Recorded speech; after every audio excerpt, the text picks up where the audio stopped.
Hey YouTube, MTG here with a deck tech. I don't really post a lot of content besides trade confirmations, of which I've really done none of lately because I've not been doing a lot of trading. Sad face.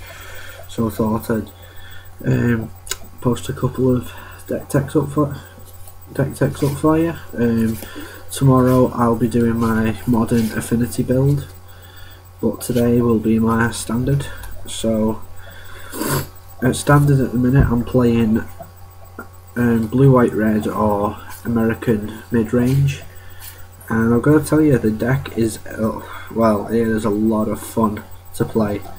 It's like it takes the blue white flash deck that's seen a lot of play at like the opens, and obviously is going to see a lot of play at the Pro Tour, and it just gives you that extra, I don't know, it gives you extra something with the red splash for some bigger things going on in it, the extra removal, sideboard options. But I'm just going to go ahead and get straight into it. So the first in blue-white colours is obviously going to be Geist of St. Traft. I don't need to tell you how good this card is. It's a 2/2 hexproof, bashes for 6 on turn 4, and it is really just great. I am running 3 at the minute, and I'll explain why later, but basically because these ones are I'm trying to foil out the deck until I get my 4th foil one.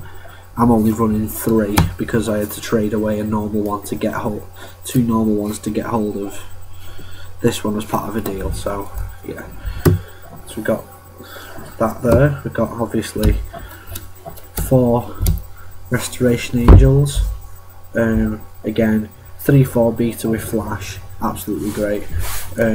Saves Geist from dying, lets Snapcaster trigger again and again and again, and you get some shenanigans with some other creatures. So we've got obviously 4 Snapcasters. Still need 1 more foil of these, and so hard to get hold of, but I will end up buying this off a friend, so it'll be fine. Our last 3 creatures are 2 Thundermaw Hellkites, which are great as they are basically miracles in creature form. They might as well have flash because you drop one of these turn 5 and it basically just wrecks the board, especially if they're running cards like Lingering Souls as chump blockers. Even if the damage isn't enough to kill them, it still clears the path. Unless they've got an unsummon or a counter spell, you will hit them for 5 in this turn. It really interacts with Restoration Angel as well, you know, being able to trigger, tap all the creatures and do it again, clearing the board. It's just a great card. I can see why it's gone up, especially being opened in a set that didn't really have a great power level. Now, as a replacement for the 4th Geist, I am running 1 Angel of Serenity, just 1 big 7, big beefy creature that works great as like board removal, brings back Snapcasters even if I've not got a Moorland Haunt on trigger. Just great card all around. Only using the 1 because of obviously the high cost, but whenever it lands it really does some damage. Okay, so we're going to instant and sorceries now. So we've got 1 Essence Scatter, you know, always works on Thragtusk, you know. 2 Syncopates. It's nice being able to choose how much you tap out for, and the Exile build is just gravy, you know. Works great against zombies, Reanimator. It's just I do think it's one of, if not the best counter spell in standard at the moment. And then we've got 2 Dissipates as well. Again, Exile works with the types I've just mentioned. Just a great card. 3 mana hard counter spell, so good. Got 2 unsummons, just quick spot removal. You know, even for as well as just spot removal for your opponent's creatures, because a lot of creatures in standard now rely on ETB triggers. Being able to like unsummon your own Restoration Angel or save your Geist from a block, you know, it's just great thing, especially with the aggressive mana cost, because it's just so easy to Snapcaster into an unsummon at the end of a turn and clear the path for Geist again. So spot removal, we've got 4 Pillar of Flame, deals with The annoying stuff like Strangleroot Geist, Grave Crawlers, Geralt's Messenger in particular, Hunt Masters, just anything within the 2-drop range of cards, unless of course you've got more of them. And again, the Exile thing is just so relevant in Standard right now. Now we've got 3 Searing Spears. Now these again, they take down Thragtusk, they take down the token.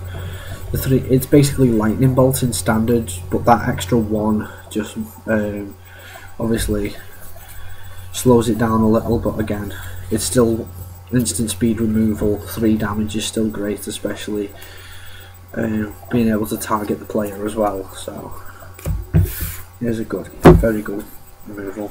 We've got 2 Detention Spheres, great for against token decks, against Angel of Serenity to bring back anything they've removed, you know. Really good. Nice Wrath. 4 Azorius Charms.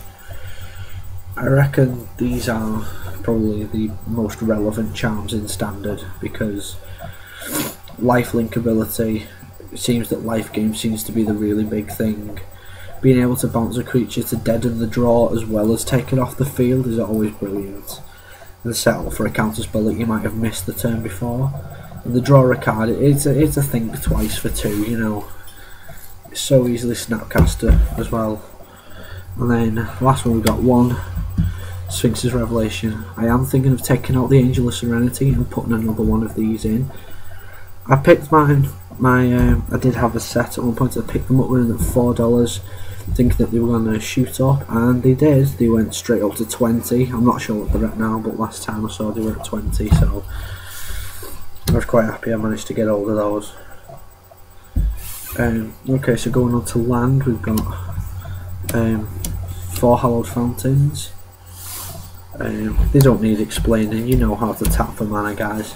You know, 4 Steam Vents, 4 Glacial Fortress, 4 Sulphur Falls, 4 Cliff Tops, and then a lot of people say that they've got problems with Ghost Quarter, which is why I'm running 3 basic lands, just 1 of each in each colour. Again, for some reason, if you're not drawing into one of the 8 shock lands in there, then obviously being able to basically tutor up basic lands, help the buddy lands coming untapped.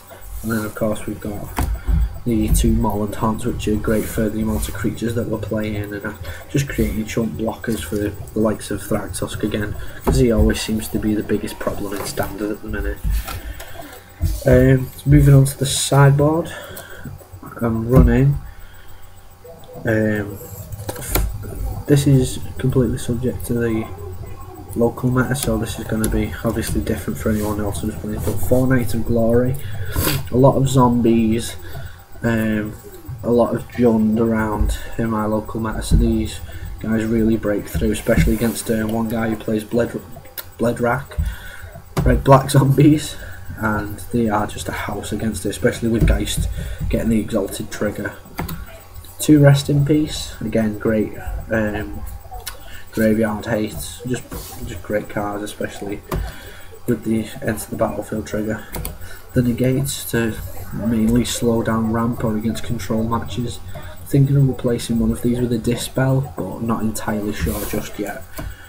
1 Jace Memory Adept, again for the control matchups, just being able to mill out and protect with creatures and counter spells is just a great way to stall out. It puts them on a really serious clock. 2 Tamios, mainly against either the bigger creatures or a lot of the time to be able to tap down that cavern that names Beast. Again, Thragtusk being a huge problem.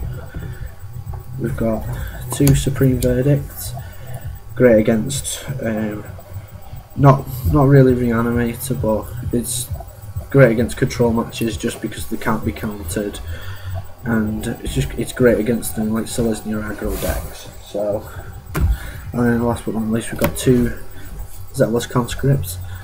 A lot of shenanigans can be had with these. So I've had games where I'll Restoration Angel the thing that I've stole with the Zealous Conscripts, just to be able to keep that creature under my control, or I've stole a Tameo and popped her off the emblem.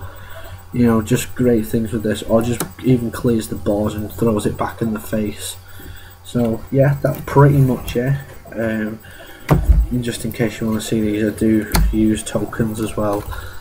I've always used these since I made them, and I made some spirit tokens as well, which I don't know, I find them kind of cool. Maybe that's just me being vain, but yeah, let me know what you think, guys. I know it's similar to Todd Anderson's build that was featured on SCG a while ago, but I thought I'd put a little bit of a twist on it, and just looking for suggestions really on how I can improve. So yeah, thanks guys.